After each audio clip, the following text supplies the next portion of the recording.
Today's topic is Kohlberg's moral development theory. Moral development means नैतिक विकास theory. नैतिक means moral means what is right, what is wrong, क्या सही है क्या गलत, right? कुछ important note है. Kohlberg theory of moral development is based on Piaget's moral development theory. ये पियाजे की मॉरल डेवलपमेंट थ्योरी पे बेस है, लेकिन इसका ये मतलब नहीं है कि इसको कोलबर्ग ने कॉपी किया. It is a note copied, right.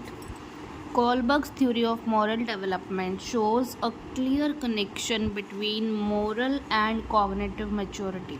Kohlberg की थ्योरी हमें क्लियर कनेक्शन बताती है मोरल और कॉग्निटिव मैच्योरिटी के बीच में, right. Next, Kohlberg's moral development theory में क्या आएगा? डिस्कशन है, परिचर्चा, डिलीमाज हैं, दुविधा, मॉरल रीजनिंग है, नैतिक तर्क, राइट. नेक्स्ट, कॉग्निटिव मैच्योरिटी का मतलब होता है मोरल रीजनिंग, राइट. अब मॉरलिटी क्या है? मॉरलिटी है नैतिकता. Principle of right and wrong relates to morality. Right और रोंग के बीच में जो मेन सिद्धांत होता है वो मॉरलिटी से रिलेट करता है. मोरल रीजनिंग क्या है? राइट और रोंग, इट डिपेंड्स, उस तर्क के ऊपर डिपेंड करता है what is right what is wrong. Moral dilemma क्या है? डेलिमा मीन्स दुविधा. Choose one in critical situation. हमें किसी मुश्किल सिचुएशन में किसी एक को चूज़ करना, दैट इज़ दुविधा, दैट इज़ डेलिमा, राइट. आपको याद होगा हैंस डायलेमा जो सबसे ज़्यादा फेमस था, हिंज की दुविधा.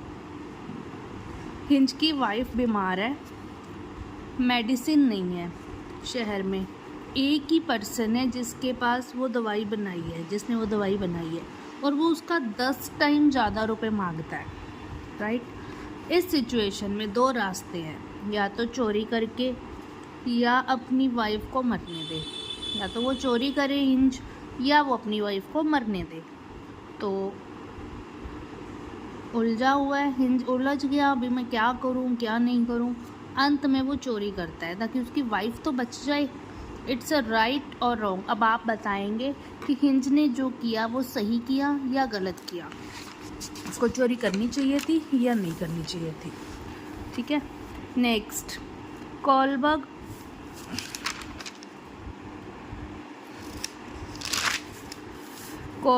Asked a series of question such as. Kohlberg ने हिंज से कुछ सवाल पूछे.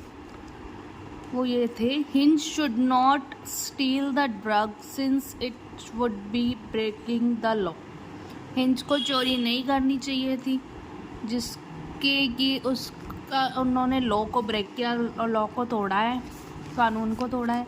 Hinge should steal the drug and accept any prison sentence.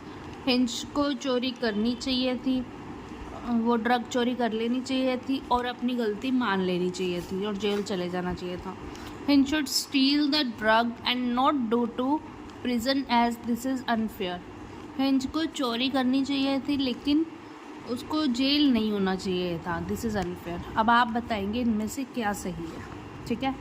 Next, 3 levels of morality. Morality के 3 लेवल हैं. Pre conventional level 4 to 10 years, conventional level 10 to 13 years, post conventional level 13 and above, 13 years and above, right. Next, Kohlberg gives 3 levels of morality and 6 stages भी दी है. हर level की 2 stages हैं, right. उनके बारे में हम करेंगे. स्टेजेस ऑफ मॉरल डेवलपमेंट के स्टेजेस हैं. Pre conventional level. Pre conventional level में एक बच्चा है, सेल्फ खुद है, उसका क्या होगा? 0 लेवल है. ओबीडियंस एंड पनिशमेंट ओरिएंटेशन है इसके अंदर फर्स्ट स्टेज. सेकंड स्टेज है इंडिविजुअलिज्म एंड एक्सचेंज और पर्सनल रिवार्ड ओरिएंटेशन या म्यूचुअल एक्सचेंज बोलेंगे इसको. First, obedience and punishment orientation. इसमें आज्ञा का पालन करेगा तो प्यार मिलेगा. होमवर्क नहीं किया है तो डांट पड़ेगी. जिसमें पनिशमेंट इन्वॉल्व है वो गलत है. आज्ञा माननी है, पनिशमेंट से बचना है, राइट. ठीक है. एक बच्चा जैसे होमवर्क नहीं करता है तो उसको डांट पड़ेगी, राइट। सेकंड स्टेज है individualism and exchange, personal reward orientation, tit for tat जिसको बोलेंगे, गिव एंड टेक बोलेंगे, बार्टर सिस्टम होता था पहले वो, और म्यूचुअल एक्सचेंज मतलब अपनी मर्जी से आप मुझे ये दो, अगर आप मुझे 10 रुपीज़ दोगे तो ही मैं आपका सामान लेके आऊँगा बाहर से। कई बार बच्चे ऐसा बोलते हैं ना, that is individualism and exchange की वो उनकी स्टेज है। सेल्फ इंटरेस्ट, सबसे पहले अपना इंटरेस्ट क्या है, एक्स्ट्रा पॉकेट मनी मिलेगी। कई बार बच्चे ये क्वेश्चन भी करते हैं, दो बच्चे लड़ रहे हैं, पूछा लड़ क्यों रहे हो, इसने मेरी पेंसिल तोड़ दी, इसने मेरी कॉपी फाड़ दी, इसलिए लड़ रहे हैं। Tit for tat, that is an example, right. Next है कुछ एक्सचेंज में चाहिए उनको, इंडिविजुअलिज्म एंड एक्सचेंज में, right, that is pre conventional level. ये 4 से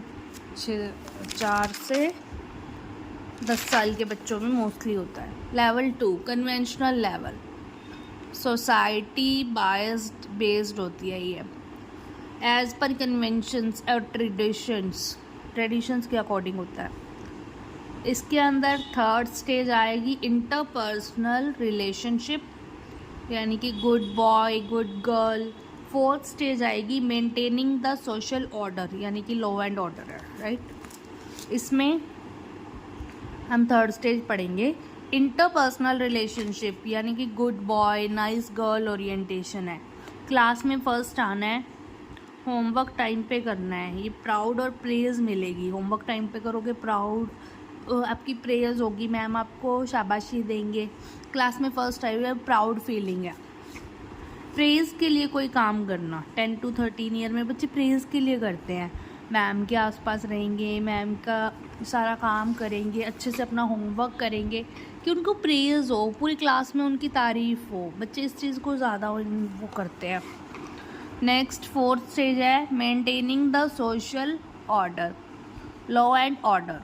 इसमें रूल्स आर रूल्स, इनके अकॉर्डिंग रूल्स हैं। रेड लाइट जंप की है, चालान तो कटेगा, राइट। समाज में नियम नहीं तोड़े जा सकते, इस अकॉर्डिंग। अगर मैम ने बोला है कि नोटबुक नहीं लाए तो डांट पड़ेगी, तो नोटबुक तो लेके जानी ही है, मतलब क्लास को बंक नहीं करना, इस एज में ये चीज़ें होती है, राइट। नेक्स्ट अब इनको लेवल 1 एंड लेवल 2, अभी तक हमने आपको 2 करवाए हैं। प्री कन्वेंशनल लेवल 1 है, इसके अंदर 2 स्टेजेस हैं, punishment and obedience, mutual exchange second stage है, ठीक है। इसमें ज़ीरो मोरालिटी होती है बच्चे के अंदर, right. You scratch my bag and I scratch yours, mutual understanding. और पनिशमेंट एंड ओबीडियंस में क्या, अगर आपने बात नहीं मानी तो आपको डांट पड़ेगी, राइट। सेकेंड लेवल है कन्वेंशनल लेवल, इसमें good boy nice girl. Second है लॉ एंड ऑर्डर, ये सोसाइटी पे बेस्ड होता है, थर्ड एंड फोर्थ लेवल। अब नेक्स्ट है थर्ड स्टेज है पोस्ट कन्वेंशनल लेवल, ये सेल्फ पे होती है, आपके ऊपर बेस्ड होती है, आपकी मर्जी होती है। Social contract and individual rights fifth stage है। Universal ethical principle six stage है, इनके बारे में अभी हम अच्छे से करेंगे। Now level third post conventional level, beyond traditions के बियॉन्ड होती है ये। सेल्फ चूज़न है, आपने चूज़ करनी है, सेल्फ खुद ने बच्चे ने चूज़ करनी है। इसके अंदर फिफ्थ पॉइंट है social contract and individual rights. Sixth point है यूनिवर्सल एथिकल प्रिंसिपल्स। ये फिफ्थ और सिक्स्थ ये 2 स्टेजेस हैं। नाउ एक्सप्लेन करेंगे फिफ्थ स्टेज को। Social contracts and individual rights, इसके अंदर क्या आएगा, अगर रेड लाइट जंप करना गलत है लेकिन एमरजेंसी में एम्बुलेंस कर सकती है, राइट। एमरजेंसी है, एम्बुलेंस में मरीज़ को बहुत ज़्यादा क्रिटिकल कंडीशन में है लेकिन उसको रेड लाइट जंप करना पड़ेगा, ठीक है। समाज में नियम है, ठीक है, इंडिविजुअल के भी कुछ राइट्स हैं, ज़रूरत पड़ने पर नियम बदले जा सकते हैं, राइट। वो झूठ जो किसी की जान बचाने के लिए बोला जाए वो झूठ नहीं होता, राइट। सीटेट के लिए आंदोलन हुआ था, राइट। सीटेट के लिए जो आंदोलन हुआ था इंग्लिश मीडियम और हिंदी मीडियम का, वो ज़रूरी था। ठीक है,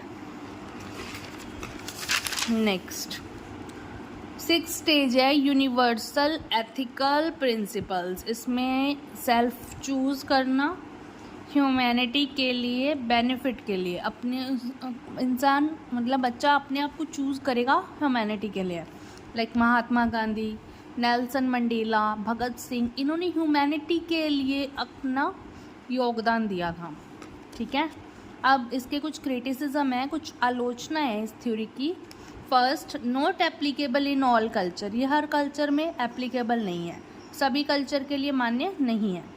हिपोथेटिकली सिचुएशंस होती हैं, इमेजिनरी सिचुएशंस है, बायस सैम्पल्स हैं, जेंडर बायस। कैरल गिलिगन जो ये कोलबर्ग के साथ जिन्होंने काम किया था, कोलबर्ग की जो असिस्टेंट थी कैरल गिलिगन, उन्होंने बोला कि ये जेंडर बायस है। इन्होंने फीमेल को इसमें लिया ही नहीं। इस पूरी थ्योरी में जितने भी इन्होंने एक्सपेरिमेंट्स करे, सभी एक्सपेरिमेंट्स इन्होंने मेल पे करे, इन्होंने फीमेल से कोई बातचीत नहीं करी। ये इसके क्रिटिसिज्म है। That's all in Kohlberg's moral development theory. Hope आपको समझ में अच्छे से आया होगा। Thank you so much for watching. Thank you.